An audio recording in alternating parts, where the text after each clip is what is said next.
So here we have the Mini Countryman on a 12 plate. I'm going to start off by showing you around the outside of the car, and then we'll hop in and run through some controls on the inside of it.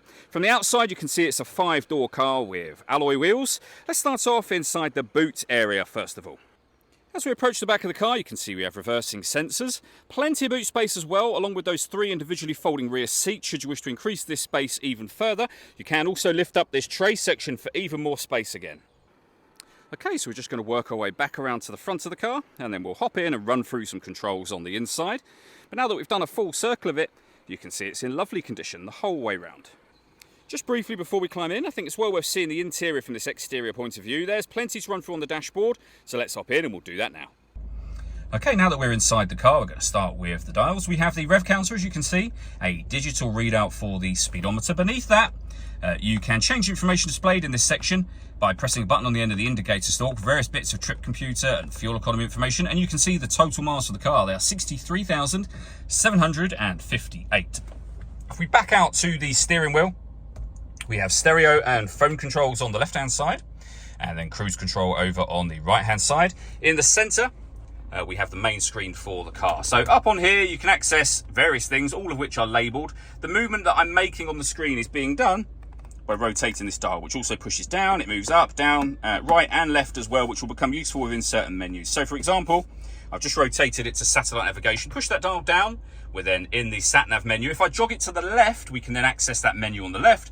And again, when you rotate it, you move around the menu and everything is highlighted. It's a very, very easy system to use. We can come back out to the home screen. You've got your radio. This car has got DAB, FM and AM radio available, as you can see just there.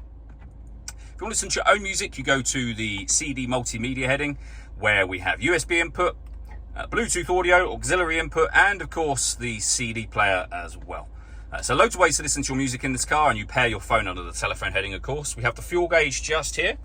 Below that, CD player, the main volume for the stereo, and then our climate control. So you can adjust the temperature, the direction the air is being distributed in. The air conditioning is on at the moment, so that's off, back on again.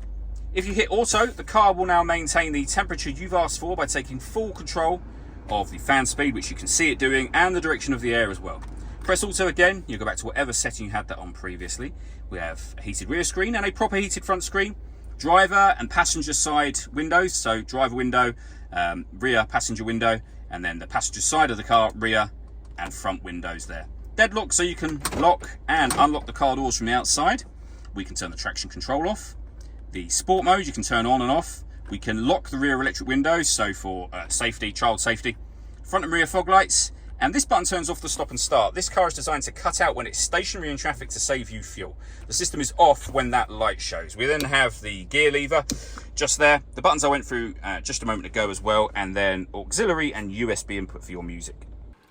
All that leaves me to say is thank you for taking the time to watch this video. If you'd like to come and see the car for yourself and have a test drive, please feel free to give us a call here at Glenbourne's. We'd love to hear from you soon.